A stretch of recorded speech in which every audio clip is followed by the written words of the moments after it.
Hello नमस्कार सर्वांना। आजच्या नवीन ब्लॉगमध्ये तुम्हा सर्वांचं पुन्हा एकदा स्वागत। आणि कसे आहात? मस्त मजेत ना? तर मजेतच राहायला हवं। आज बऱ्याच दिवसानंतर एक क्लीनिंग ब्लॉग मी तुमच्यासोबत शेअर करणार आहे। नवरात्र जवळ येत आहे आणि नवरात्र म्हटलं तर उत्साह आपला हा डबल होतो। म्हणजे शॉपिंग म्हणा किंवा इतर गोष्टींमध्ये तर असतोच, पण घरामध्ये सुद्धा क्लीनिंग म्हटलं ना तर त्याची सुरुवात आपली होतेच, कारण घर हे कुठल्याही सणावारांसाठी म्हणजे प्रिपेअर असायला हवं असं मला तरी वाटतं। गणपती बाप्पांचं जेव्हा आगमन होणार होतं त्यावेळेला सुद्धा मी क्लीनिंग केलेलंच होतं, पण तेव्हा काही व्हिडिओ मी शूट केलेले नव्हते आणि त्यावेळेला होतं थोडंसं बिझी रुटीन होतं। तुम्ही आधीचे ब्लॉग तर बघितलेलंच असणार की नवीन सोसायटीमध्ये गणपती बाप्पांचं किती छान सेलिब्रेट केलं आम्ही। सेलिब्रेशन्स खूप छान झाले, खूप छान एन्जॉय केले। तर ज्यांनी कोणी आधीचे ब्लॉग बघितलेले नाही आहेत तर नक्की बघा, म्हणजे कळेल की मला एक्झॅक्टली काय म्हणायचं आहे ते। तर जसं मी म्हटलं नवरात्र येत आहे, तर मग म्हणून मी आज म्हटलं चला आज सोहमदादा ची एक्झाम सुरू आहे, तो गेलेला आहे शाळेत। म्हणजे आज आहे सॅटरडे, म्हणजे आजच्याच दिवशी लगेच मी ब्लॉग तुमच्यासोबत शेअर करणार आहे। महेशसुद्धा सकाळी ऑफिसला गेले, म्हटलं चला आज निवांत थोडा वेळ आहे। आणि आज आंघोळ वगैरे सगळं आटोपल्यानंतर मी साफसफाईला सुरुवात केलेली। तर मी म्हणत होते की डीप क्लिनिंग मी असं नाही करणार आहे, कारण गणपती बाप्पांच्या जेव्हा आगमन होणार होतं त्याआधी सुद्धा मी केलेलं, म्हणून मग वरच्यावरतीच आपलं क्लिनिंग करायचं आहे। आणि या घरात आल्यानंतर बरीचशी जी कामं आहेत ना ती सातत्याने माझी चालू असतात, त्यामुळे खूप जास्त असं घाण वगैरे झालेलं नसतं घर। म्हणजे आधीच्या घरामधले आणि या घरामध्ये काय कामं वाढलेली आहेत ना ते सुद्धा मी एखाद्या ब्लॉगमध्ये तुमच्यासोबत नक्कीच शेअर करेल।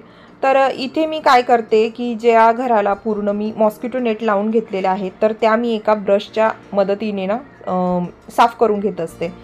आठवड्यातून एकदा म्हणा किंवा मग 15 दिवसातून एकदा अशा पद्धतीने मी ब्रशने ते क्लीन करते। म्हणजे जी काही डस्ट वगैरे बसलेली असते ना नेटवरती ती क्लीन होऊन जाते। आणि मग थोडं काय होतं ना की खूप जास्त डस्ट जर नेटवर असेल ना तर घरामध्ये पण थोडासा लाईट कमी येतो, म्हणजे अंधार अंधार वाटतं। तर वेळोवेळी ते क्लीन करायला पाहिजे, नाही तर डस्ट जर जास्त जमा झाली ना तर मग ते क्लीन करायला थोडं जड होतं म्हणून। आणि तुम्हाला व्हिडिओमध्ये थोडं वाटत असेल की मी म्हणजे जोरात केलेलं आहे ब्रशने वगैरे, तर तसं नाही आहे। व्हिडिओ थोडा फास्ट फॉरवर्ड आहे म्हणून असं वाटते। तर इथे ना हे सगळं झाल्यानंतर इथे मी थोडंसं चेंजेस करत आहे। 2 टेबल आहेत, एक आधीचाच आहे म्हणजे कॉर्नर, आणि एक आहे जो सेंटर टेबल। तर मी ना वस्तूंची थोडीशी अदलाबदलसुद्धा करत असते। मी माझ्या बऱ्याचशा व्हिडिओंमधून तुम्हाला काही टिप्स देतच असते, म्हणजे जर तुम्ही मला आधीपासून फॉलो करत असणार, माझे व्हिडिओ जर आधीपासून बघत असणार तर तुम्हाला या गोष्टी नक्कीच माहिती असतील। जे काही माझं क्लिनिंग रुटीन असतं आठवड्याचं, 15 दिवसांचं किंवा महिनाभरातलं, तर ते रेग्युलरली मी फॉलो करत असते। त्यामुळे घरामध्ये मला ना घर असं स्वच्छ सुंदर आवडतं, त्यामुळे मग माझं ते रुटीन सेट झालेलं आहे। तर या घरात आल्यानंतर सुद्धा माझं तसंच असतं। आणि वस्तूंचं सांगायचं झालं तर थोडेफार चेंजेससुद्धा मी नेहमी करत असते। तर माझं तुम्हाला तेच सांगणं आहे की घरामध्ये ना छोटे छोटे बदल ना नक्की करत राहायला पाहिजे। म्हणजे ज्या गोष्टी आपण मूव्ह करू शकतो ना ते इकडून तिकडे थोडंफार करायच्या। घरामध्ये प्लांट्स असतील तर ते, किंवा फ्लॉवर पॉट्स आहे, म्हणजे शोभेच्या ज्या काही वस्तू ठेवलेल्या असतात ना त्यांची जागा थोडीफार चेंज करत राहायची, किंवा ज्या काही मोठ्या वस्तू असतील त्यांचीसुद्धा। त्यामुळे काय होतं ना की आपलंच घर म्हणजे रेग्युलर ज्या वस्तू एका ठिकाणी ठेवून दिल्या ना की मग ते आपण नेहमी सतत ते बघत असतो, आणि त्यामुळे आपल्याला सुद्धा नवीन असं काहीच वाटत नाही आपल्या घरामध्ये, सारखं बोरिंग वाटतं, तेच तेच डोळ्यांसमोर दिसत असतं। पण अगदी छोटे छोटे बदल जरी केले ना तर तुम्ही म्हणजे मी तुम्हाला सांगेल की तुम्ही नक्की करून बघा, आणि मग तुम्ही बघा ते फील करून की तुम्हाला काय वाटतं ते बदल केल्यानंतर। मला तरी खूप छान वाटतं, त्यामुळे घरातल्या वस्तू ज्या आहेत ना ते इकडून तिकडे मी सारखं करतच असते। तरी ते जे टेबल होते ना ते मी चेंज करून घेतले थोडेफार नाही, म्हणजे त्यांची जागा एक्सचेंज करून घेतली। त्यानंतर मग पंखे वगैरे साफ केले। इथे ना एक झालेलं आहे की पंख्यांवरती ना डस्ट खूप बसते, कारण आजूबाजूला सगळीकडे कामं सुरू आहेत, त्यामुळे डस्टिंग म्हणजे रोजची डस्टिंग तर होतेच, पण पंखे जे आहेत ना ते आठवड्यातून किंवा 15 दिवसातून एकदा क्लीन करावेच लागतात, त्यावर खूप जास्त डस्ट जमा होते। तर मी तरी ते नेहमी करत असते, जेणेकरून खूप जास्त मग ते नाहीतर मग जाळे वगैरे लागतात आणि मग ते फार घाणेरडं वाटतं। सो मला तरी ते सवय आहे, आणि इथे ना इझी झालेलं आहे थोडंसं पंखे वगैरे साफ करायला। आधीच्या घरामध्ये ना मला खूप त्रासदायक असायचं, म्हणून मग ते महिन्यातून एकदा मी करायची, पण इथे अगदी सोपं जातं। चेअरवर उभी राहिली की अगदी हात लागतो पंख्याला, त्याच्यामुळे. इथे जे TV युनिट आहे ना त्याची डस्टिंग तर रोजच मी करत असते. डस्टिंग हा माझ्या रोजच्या म्हणजे डेली रुटीनचा भाग आहे. तर म्हणजे झाडू मारल्यानंतर मी डस्टिंग हे रोज करते. फर्निचर वगैरे किंवा प्लांट जे काही आहेत ना ते सगळे मी पुसत असते. पण वरचं जे सेक्शन आहे ना, जिथे तुम्ही थोड्या वेळ आधी बघितलं की घडी वगैरे म्हणजे वॉच ठेवलेली आहे मी, तर ती टेम्पररी आहे. कारण नवीन घर आहे त्यामुळे बऱ्याचशा वस्तू मला घ्यायच्या आहेत. आणि महेश मला तेच म्हणत होते की तुला शॉपिंग करायची होती पण तू करत नाही आहे. तर करणार आहे. काय होतं ना की प्रत्येक वस्तूची एक जागा आपल्याला माहिती पाहिजे, नाहीतर वस्तू मागवून घ्यायच्या आणि ते कुठेही ठेवायच्या. तर मला तसं नको आहे. थोडं वेळ घेऊन मी माझं घर सजवणार आहे, कारण त्या गोष्टींची मला खूप आवड आहे, महेशला सुद्धा आहे.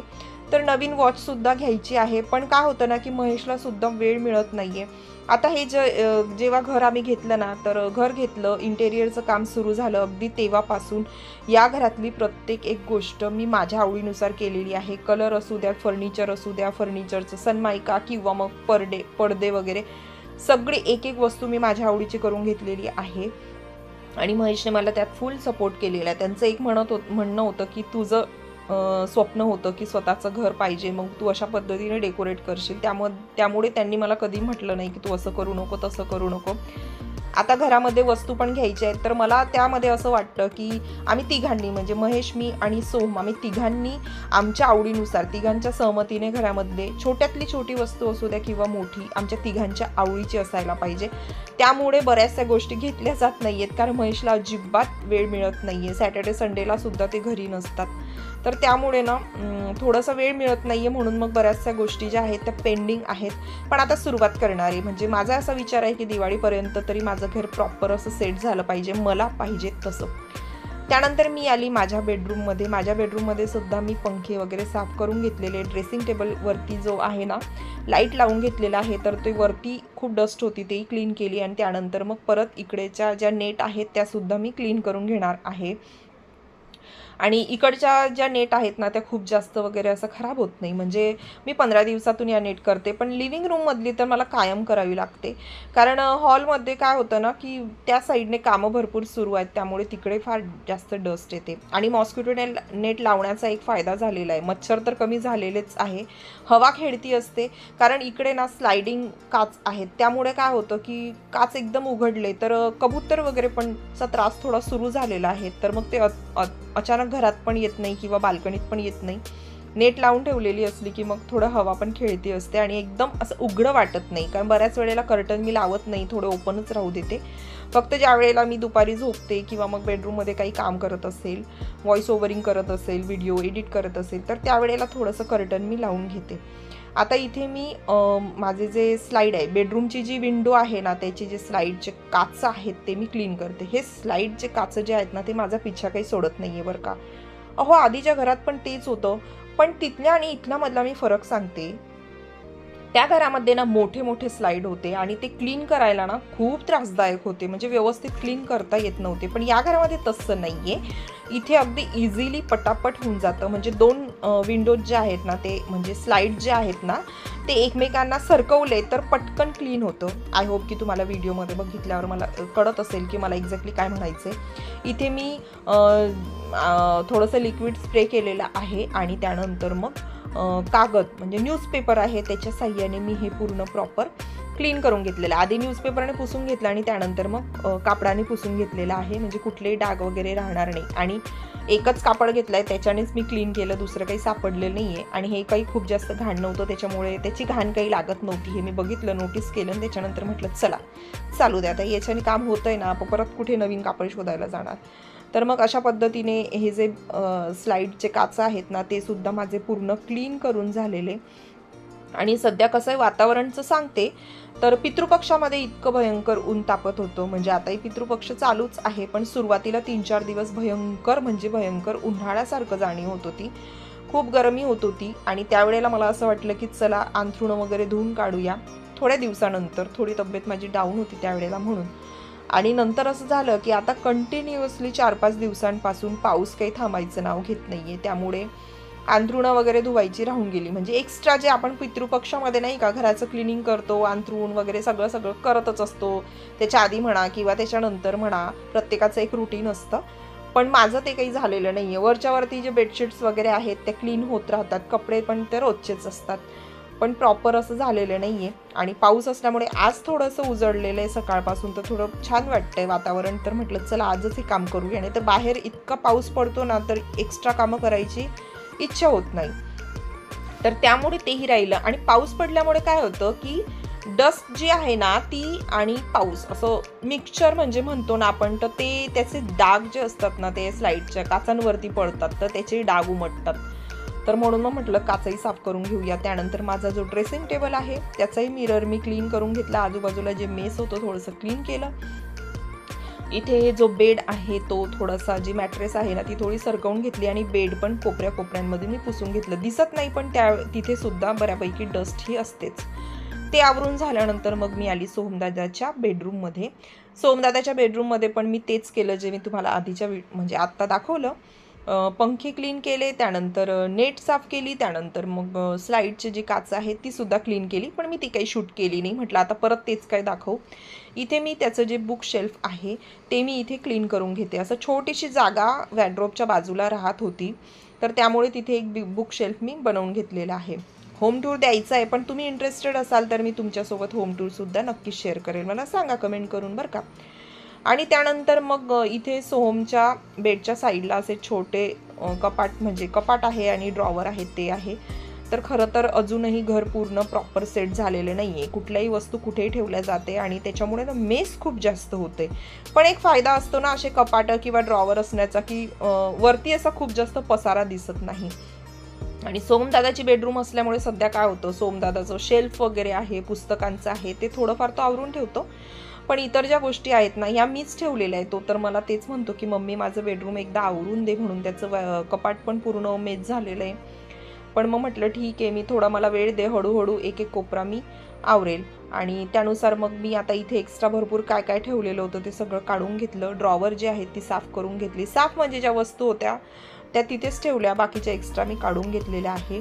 तसं तर सोमदादा त्याची बेडरूम ना खूप व्यवस्थित ठेवतो, म्हणजे बुक्स वगैरे आहेत ते सगळं व्यवस्थित ठेवतो, बाकीचं सगळं आवरून घेतो. पण सध्या त्याची पण एक्झाम सुरू आहे, त्याच्यामुळे आता बघा शाळेत जायच्या आधी सकाळी लवकर उठला आणि अभ्यास करत होता, त्याच्यामुळे इकडे तिकडे थोडी पुस्तकं आणि पेपर्स वगैरे त्याचे पडलेले आहेत. तर असो, थोडीफार मुलांनी पण कामं करायला हवी आणि थोडीफार आपण सुद्धा त्यांना मदत करायला हवी, तरच कुठली गोष्ट होते. आणि मला आणखी एक सांगायचं आहे की जसं मी तुम्हाला सुरुवातीलाच सांगितलं की माझ्या कामांचं ना एक नियोजन असतं. तर बऱ्याचशा माझ्या मैत्रिणी आहेत ज्या जॉब करतात किंवा मग त्यांची जॉईंट फॅमिली असते किंवा मग मुलं छोटे असतात. तर काय होतं ना, बऱ्याच वेळेला मला कमेंट आलेल्या की ताई तू व्हिडिओ तर दाखवते पण एवढं करणं काही शक्य होत नाही, कारण आम्ही जॉब करतो, किंवा पर्सनली सुद्धा बऱ्याच वेळेला असं मला म्हटलं जातं. पण त्यावरती ना मी नेहमीच माझ्या व्हिडिओ थ्रू सांगत असते आणि आजही सांगणार, कारण आज बऱ्याचशा माझ्या मैत्रिणी किंवा ताई असतील जो माझा पहिल्यांदा हा व्हिडिओ बघत असतील, तर त्यांनाही मी एक सांगते, जर तुम्हाला स्वच्छता आवडत असेल ना घरामध्ये, तर तुम्ही नक्कीच करणारच, कारण ते आपल्याला म्हणजे नाही का एक सवय झालेली असते, जी की मला आहे. आणि काही सवयी आपण चांगल्याही असतात स्वतःला लावून घ्यायला पाहिजे. पण तुम्हाला जमत असेल, तुमच्याकडे वेळ असेल, तर तुम्ही स्वतः नक्की करा. तुम्हाला वेळ नसेल ना, तर मग तुमच्याकडे हाऊस हेल्पर असेल, एखादी मेड असेल, तर तुम्ही तिच्याकडून सुद्धा त्या गोष्टी करून घेऊ शकता. म्हणजे ती कामं त्यांना सांगायची, ते करून देतात, हो की नाही. तर हे एक ऑप्शन तुमच्याकडे आहे. त्या व्यतिरिक्त मी म्हणेल की जेव्हा केव्हा तुम्हाला वेळ मिळेल ना, त्या वेळेला थोडी कामं करायची. म्हणजे असं जरुरी नाही आहे की तुम्ही एकाच दिवशी सगळं घर क्लीन करायला हवं. ज्या दिवशी वेळ असेल, एखाद्या बेडरूम एक दिवशी करा, दुसरी बेडरूम दुसऱ्या दिवशी, एक दिवशी लिव्हिंग रूम करा किंवा किचन करा एक दिवशी. म्हणजे 3-4 दिवस कंटिन्यू तुम्ही एक काम करू शकता. किंवा मग छोट्या पार्टमध्ये, म्हणजे एक दिवस एक कोपरा क्लीन करायचा, दुसऱ्या दिवशी दुसरा क्लीन करायचा. अशा पद्धतीने जर तुम्ही केलं ना, तर तुमचं घर हे नक्कीच नेहमीच स्वच्छ आणि सुंदर दिसणार. तर अशा काही टिप्स तुम्ही फॉलो केल्यात ना, तर बघा करून, मी तर सांगते तुम्हाला. आणि बोलता बोलता बघा बरंचसं माझं घर जे आहे ते क्लीन झालेलं. त्यानंतर मी आली स्टोअर रूममध्ये मला डीप क्लिनिंग करायची नाही आहे, कारण आता 2-3 गोष्टी आहेत. एक म्हणजे की खूप जास्त खराब वगैरे झालेलं नव्हतं, म्हणून वरच्यावरती मी कापडाने डस्ट वगैरे असेल तर ती मी पुसून घेत आहे. दुसरं म्हणजे की आता नवरात्र झाल्यानंतर लगेच 1 महिन्याने दिवाळी येणार, तर दिवाळीला पूर्ण घर म्हणजे पूर्ण पुन्हा डीप क्लिनिंग होईल. बाकीचं तर होणार नाही, पण किचन हे डीप क्लिनिंग असतंच माझं. आधी भरपूर असे डीप क्लिनिंगचे व्लॉग मी शेअर केलेले आहेतच, तर तेव्हासुद्धा डीप क्लिनिंग होईल. आणि तिसरं कारण म्हणजे की बाहेर पावसाचं वातावरण होतं, तर डबे वगैरे घासले तरी बाल्कनीत मला ठेवता येणार नव्हते, कारण ऊनच नव्हतं. मग ते उगाच पंख्याखाली वाढवत बसा, तर त्यापेक्षा म्हटलं की गरज नाही आहे तर कशाला उगाच एवढा त्रास करून घ्यायचा, नाही का. तर त्याच्यामुळे वरच्यावरती मी आपलं ते पुसून घेतलेलं आहे.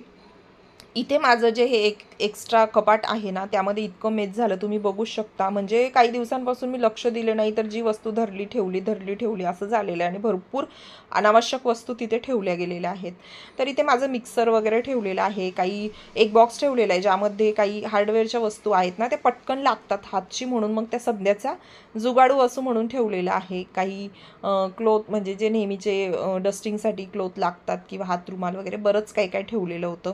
माझं देवाचं सामानसुद्धा मी इथे ठेवले, म्हणजे जे काही ग्रंथ वगैरे असतात ना ते पण मी इथे ठेवलेले. म्हणजे कसं की पूजा वगैरे करत असताना शोधायची गरज पडत नाही, पटकन घेता येतात, म्हणून ते एकामागून एक सगळे पुस्तकं एका बॅगमध्ये ठेवून मी ते इथे ठेवलेले आहेत. आणि मिक्सरसुद्धा इथे ठेवलेले आहे. आणि ज्या गोष्टींची गरज आता मला लागणार आहे त्याच वस्तू मी इथे ठेवलेल्या आहे. आणि बाकीच्या सर्व मी इथून काढलेलं आहे. काही डिस्कार्ड केल्या आणि काही दुसऱ्या ठिकाणी शिफ्ट केल्या. प्रत्येक वस्तूची एक जागा ठेवली ना, तर ती वस्तू वेळेतसुद्धा सापडते आणि खूप जास्त पसारा वगैरे होत नाही. तर त्यासाठी थोडा वेळ लागतो.